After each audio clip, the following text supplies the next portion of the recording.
Caso seja pra sua rede, redes sociais. Minha nossa roda capinária pela criança com artificiais. Fibra ótica.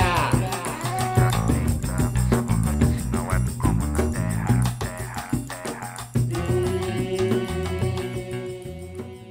Então, um papo na floresta com Oséia.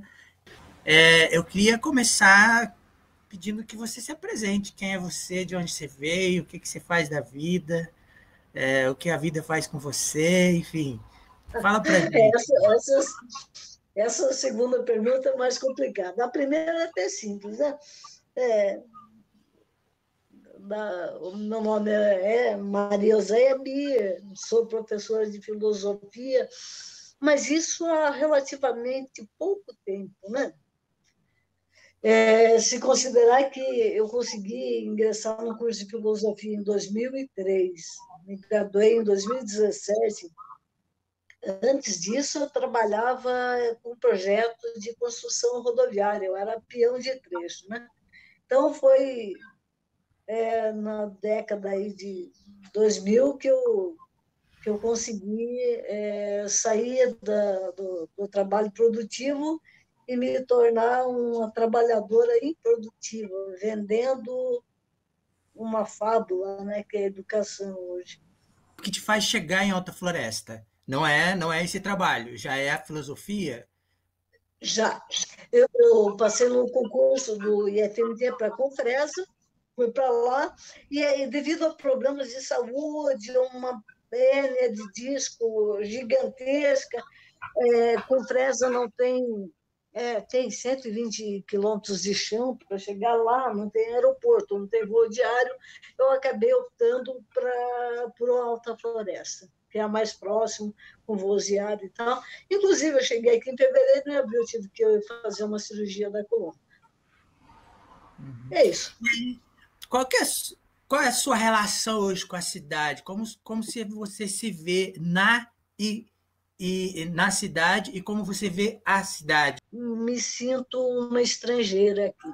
Embora tenha todo o charme, o romantismo de viver num lugar dentro da floresta amazônica, ao mesmo tempo uma decepção, que a floresta está cada vez mais distante, ou cada vez menor, cada vez mais uma preocupação excessiva com o que deveria estar em segundo plano, né? E isso quase nos coloca no tema mais atual, mais próximo. Bom, eu quero pular agora para a pergunta que mais tem motivado a começar a fazer essas prosas, começar a fazer esses bate-papo com pessoas da cidade, pessoas que eu admiro, que eu gosto, que eu acho que tem muita coisa legal para ser dita, que são pessoas que ajudam a pensar. Como que tem sido para você esse momento, esse período de quarentena? Essa sua questão, ela esconde uma questão mais profunda, né? Eu falar da minha rotina pessoal é meio complicado, né? Porque a gente acaba mais ou menos todos com a mesma dificuldade, as mesmas dificuldades, a dificuldade de concentração, a dispersão do pensamento, a dispersão constante do pensamento, angústia quanto à situação. E me parece que isso é um problema comum de todos os que ousam pensar nesse tempo de pandemia, né? Se você me permite, eu gostaria de ler um fragmento de um texto do poeta Jean Queiroz, né? Que foi usado para um puta de um documentário, Noite de Neblina. É um pouquinho longo, mas é imprescindível a parte que eu vou ler. São só 4 páginas, o poema todo, mas eu não vou lê-lo todo.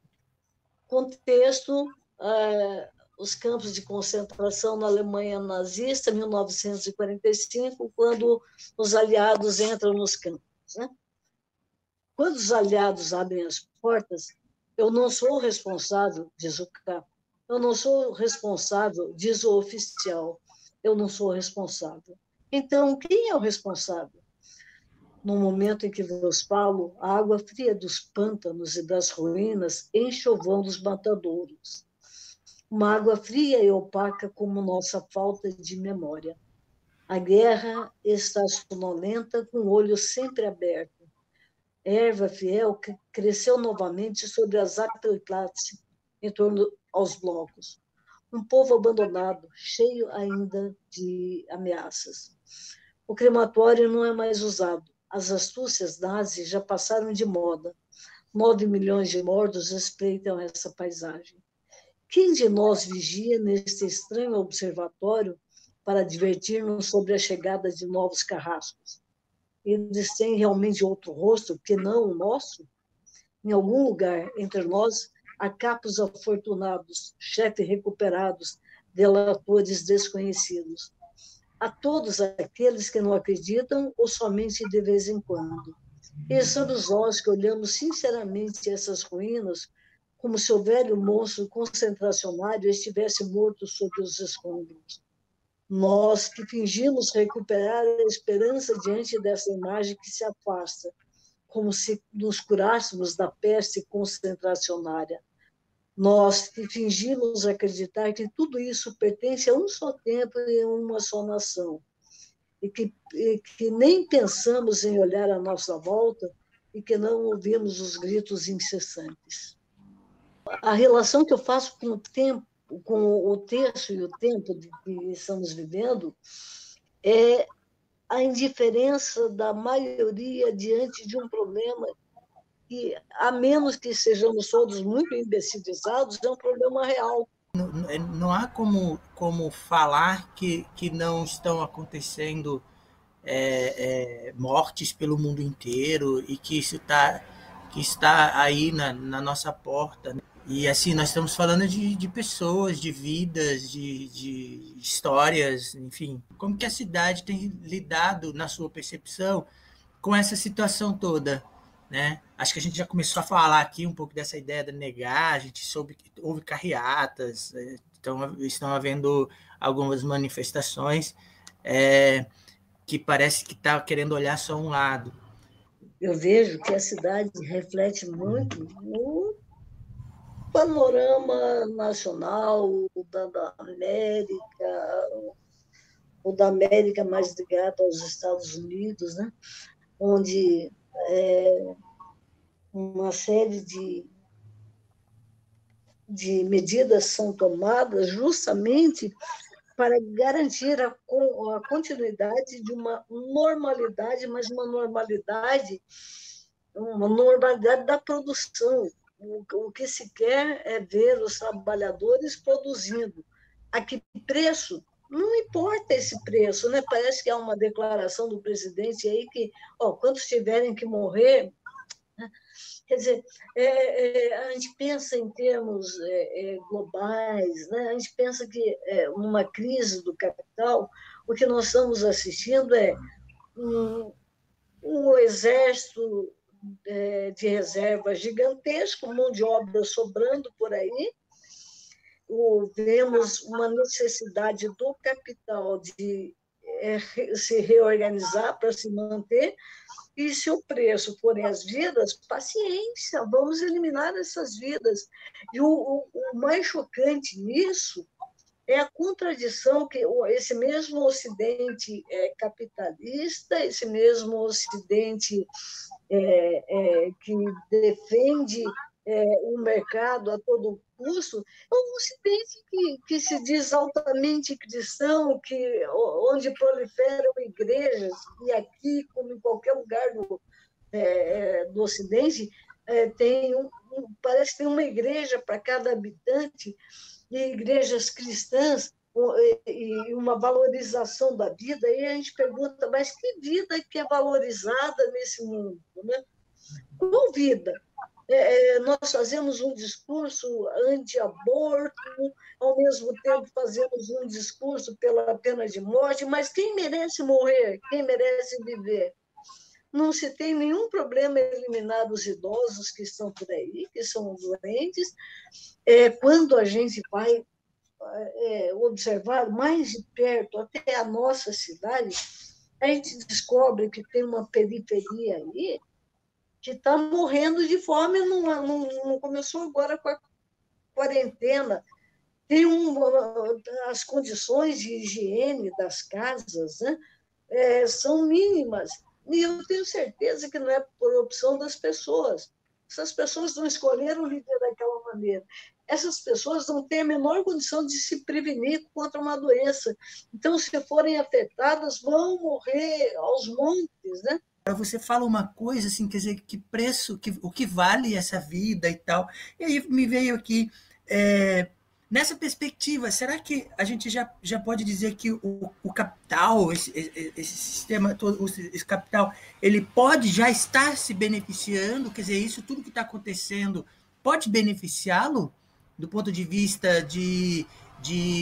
porque mão de obra não falta, os caras vão, inclusive, com um argumento de crise, que vai ser real, vai existir uma crise financeira, etc., de baixar salário, de aumentar a exploração, etc. E que isso, em tese, vai ser bom para quem já tem muito, né? O capital, ele é fantástico, né? Ele consegue se metamorfosear o tempo todo, né? Que ele tire vantagens disso é possível, sim, né? A gente vê que em outra história de outras pestes, de outras pandemias, algumas cidades saíram fortalecidas disso, né? Ou inclusive da guerra, né? Vamos pegar a Segunda Guerra Mundial aí, Estados Unidos saiu fortalecido da guerra, se perde milhões de vidas, mas está tudo bem, a gente vai... Pensa só, a gente destrói um monte de mercadorias, de produtos, de obras, e a gente vai ter que reconstruir isso. Um monte de gente que está sobrando aí no planeta, nós temos um discurso estúpido, né, que fala que, olha, a Terra tem 7 bilhões e 200 milhões de habitantes e o planeta não comporta tanta gente, né? Então, eliminar os indesejáveis aí parece uma solução interessante para eles, né? O que me espanta não é isso, que eles já usaram esses meios anteriormente. O que me espanta é a adesão dos próprios indesejáveis, né? Como que isso foi construído na mente da gente. E eu dou um passo atrás da nossa conversa para falar, né? Quando nós falamos aqui, Ronaldo, da indiferença, eu lembro aí do poema do Jean Querol, né? Ele que é responsável, então, né? Eu não sou responsável. Havia uma fome aí que nós não víamos. Foi preciso uma pandemia para a gente sair do nosso conforto e ir lá ver como estão vivendo as pessoas. Nós estamos alheios ao mundo em que vivemos. É confortável isso, né? Uhum. Isso também é uma coisa a se pensar. A primeira, como pode as pessoas consideradas indesejáveis embarcar nesse discurso? Né? Tudo bem, libera geral, vamos todos para a rua trabalhar. Se alguns morrerem, paciência, é isso mesmo. Que seja seu pai, que seja seu filho, está tudo bem, você está ganhando o seu sustento. E nós, que assistimos tudo e não tomamos uma posição, né? Nós se compactuamos com esses poderes estabelecidos. É isso que mais me choca nessa situação toda. São esses dois pontos. Negação constante dessa própria responsabilidade, né? E ao mesmo tempo são questões tão óbvias, porque eu fico vendo, pegando no caso do Brasil, né? Parece que houve uma declaração, eu não fui verificar, nem sei até onde isso é verdade, porque também tem havido muito fake news, etc., mas de que o atual ministro da Saúde, que acabou de assumir, chegou a fazer uma declaração de que teriam sido comprados muitos respiradores, e o que vai fazer com isso depois, quer dizer, olha se é verdade o que esse cara, você chegou a ver isso, se isso é uma verdade, É absurdo o cara pensar, tipo, o que vai fazer com isso depois? Meu, o que vai fazer com isso depois não interessa, o que interessa é o que vai fazer com isso agora. Mas é tão maluco porque o governo que está posto aí, eu acredito que ele pode sim ter dito isso, porque eu acredito que qualquer um das pessoas do governo poderiam dizer isso. Então é muito louco, e as pessoas concordarem com isso. Como assim? E aí nós que moramos em alta floresta, e por isso que eu fico tentando puxar essa coisa para cá, é, porque, porque a gente não tem grandes estruturas, né? As pessoas estão falando em colapso do sistema de saúde e que em tantas semanas, em um mês, colapsa e não sei o quê. Eu fico me perguntando, aqui em Alta Floresta, quantas horas precisa para colapsar? Quantos dias? Nós temos 10 leitos, né? Então, com Não UTI, funcionando, né? a informação que eu tenho é que existem 10 leitos na cidade. Mas 10 leitos, pelo que todos os estudos que têm mostrado e a rapidez de contágio, de disseminação da doença, com esse crescimento exponencial, é de se pensar, né? Ele não preciso nem saber fazer um cálculo exponencial, que eu também não sei fazer, não preciso ser estatístico, para imaginar que 10 leitos não é muito, né? Em uma rua, 10 leitos não atenderia todos os velhinhos de uma rua. E pensando que só os idosos estariam nessa linha dessa necessidade, que a gente sabe que também não é E verdade. ainda nós temos um comportamento, né, dos órgãos aí que contribuem para essa impressão ou essa percepção de que está tudo bem. Ora, teve um caso em Nova Monte Verde e um caso em Alta Floresta. Nada mais, aqui não aconteceu mais nada. Não se aparecem não se, as estatísticas dos casos, não se noticiam os casos, as contaminações. Teve aqueles 2 casos e acabou. Olha, nós somos realmente muito privilegiados e eu não duvido que usem isso como argumento aqui, porque nós tivemos um caso só e não aconteceu nada. O cara se recuperou, a senhora se recuperou, não contagiou ninguém, está tudo lindo. Mas eu questiono isso. É verdade que realmente não tem nada? E aí eu queria te emendar uma pergunta aqui, na verdade, 2 perguntas. Como que você tem feito para se manter atualizada dessas informações?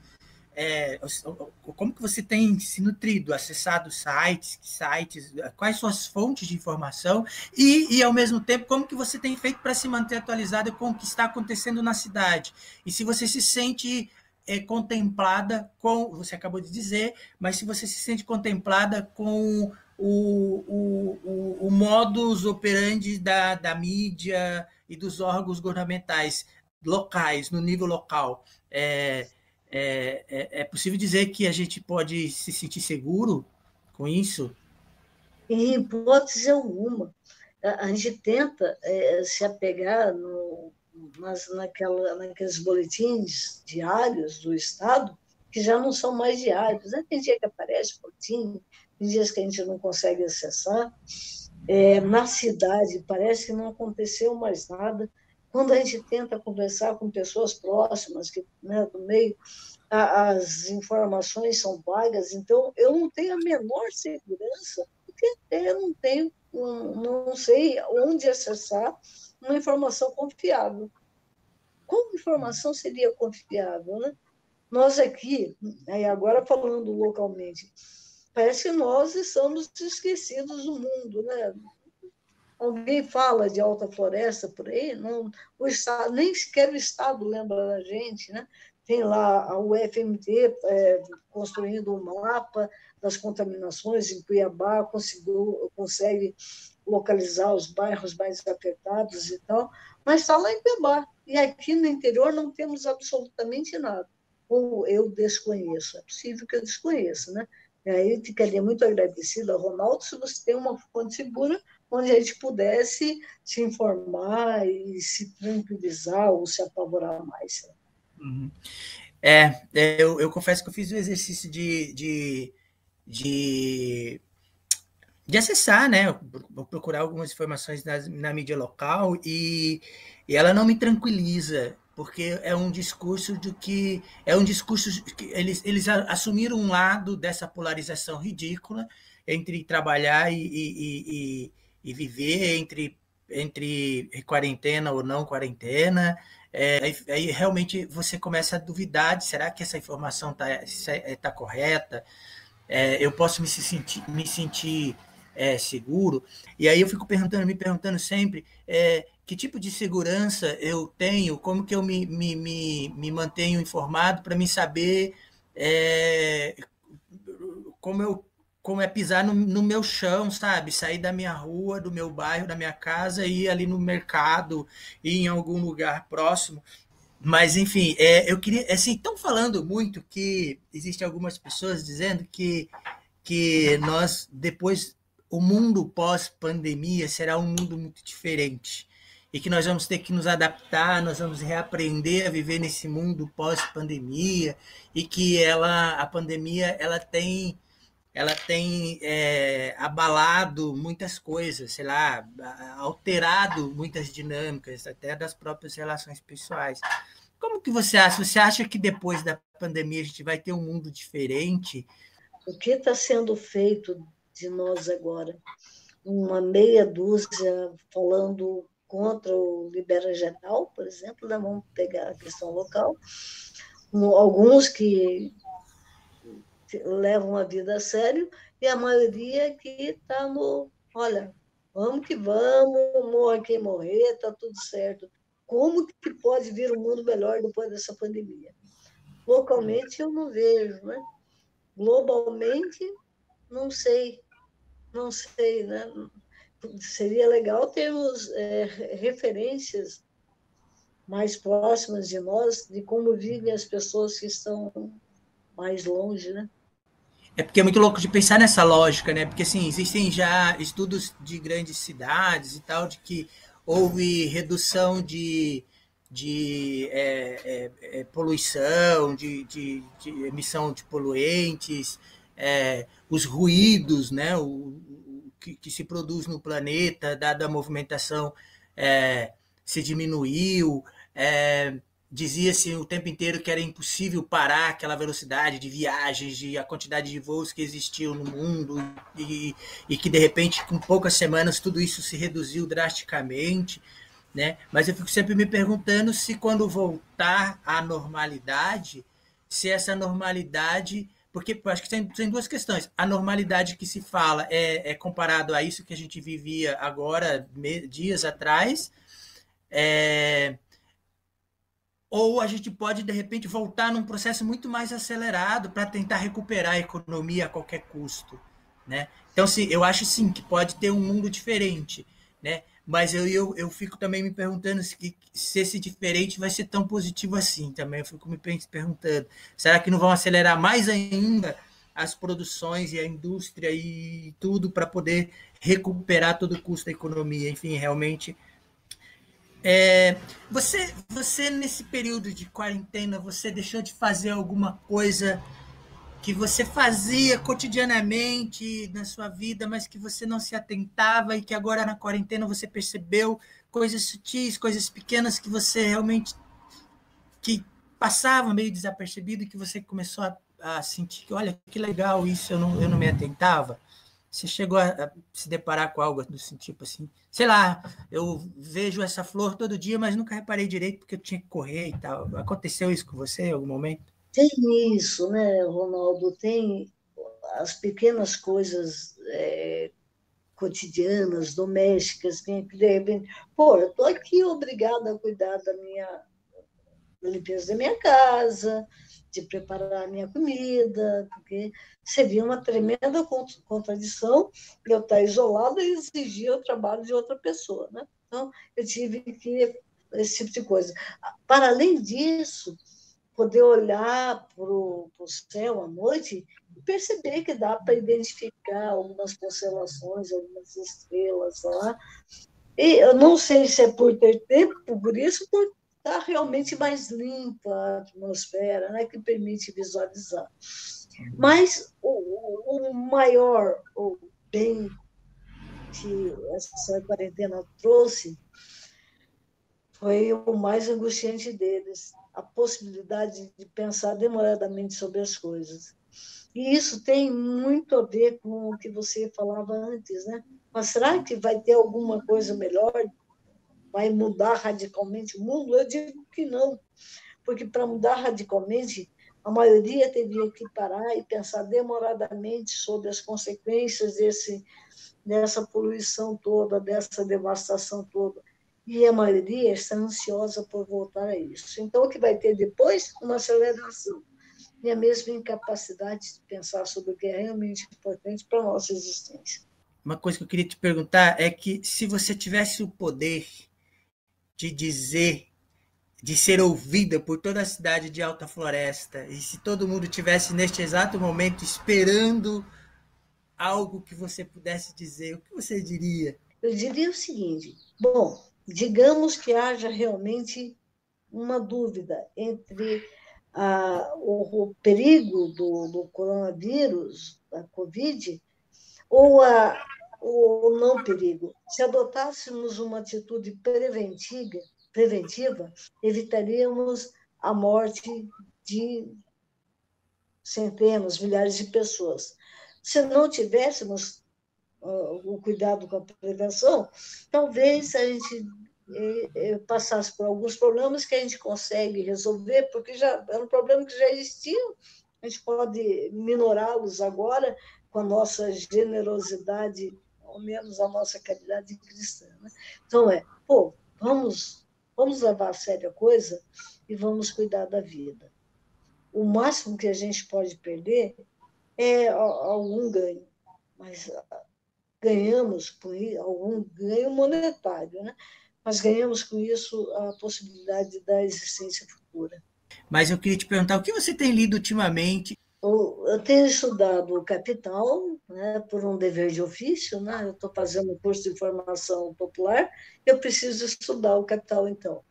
Eu estou lendo os contos de Canterbury, não, os contos da Cantuária, e eu tenho que, porque não vou fazer uma atividade interdisciplinar quando retornarem às aulas.